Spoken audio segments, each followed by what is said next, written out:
आती है कि एक बार ठाकुर जी से रूठ गई किशोरी जी। ठाकुर जी बोले आप रूठ क्यों गई? बोले नीली नीली मणि आप जो पहन करके आए हो इसमें एक गोपी का चित्र दिखाई दे रहा है मुझको। ये कौन है? हमसे हूँ रूप गुण सुंदर, ये तो हमसे भी ज्यादा सुंदर है। इसके नेत्र तो देखो कितने प्यारे नेत्र हैं इसके। ठाकुर जी की मणि देख करके श्री जी कह रही हैं इसकी मुस्कान तो देखो, पता नहीं कहां से तुम्हारे चक्कर में पड़ गई काले कलूटे, ये देखो कितनी प्यारी है। कौन है ये? इसके बारे में मुझे बताओ। मान करके रूठ करके बैठ गई। इतने में ललिता जी आई, किशोरी जी की सखी। ठाकुर जी से बोली कहा भयो आज श्री जी नाराज क्यों हैं? ठाकुर जी मुस्कुरा के बोले हम एक मणि पहन करके आए हैं, उस मणि में राधा रानी को अपना ही प्रतिबिंब दिख रहा है और अपनी प्रतिबिंब को देख के करी जे कौन है?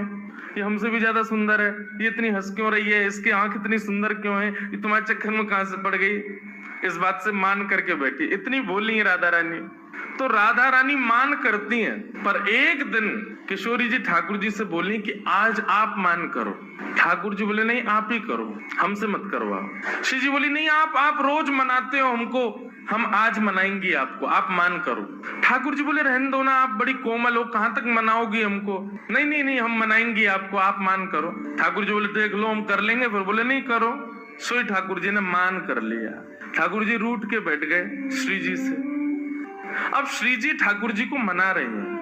कभी ठाकुर जी की मनपसंद वस्तु बना के लावे, कभी ठाकुर जी का मनपसंद राग गा के सुनावे, कभी ठाकुर जी को नृत्य करके दिखावे, कभी ठाकुर जी के सामने उनका मनपसंद श्रृंगार करके आवे। सब प्रकार से श्री जी ने मनाने का प्रयास किया लेकिन ठाकुर जी नहीं माने।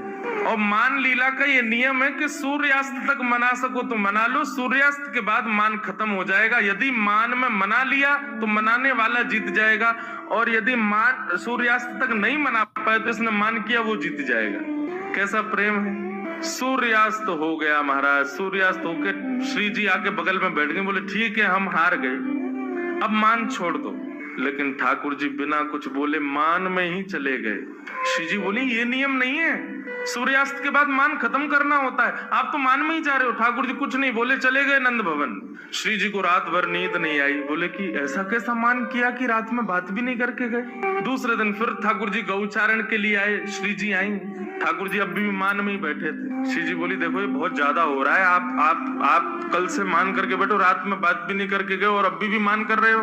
फिर श्री जी मनाने लगी, ठाकुर जी फिर नहीं माने और रात में फिर बिना बात किए चले गए। 2 दिन हो गए, अब तो श्री जी से सहन नहीं हुआ, इतनी व्याकुल हो गई श्री जी। कल तीसरा दिन है, कल अंतिम प्रयास करूंगी, यदि नहीं माने तो मैं यमुना जी में जल समाधि ले लूं।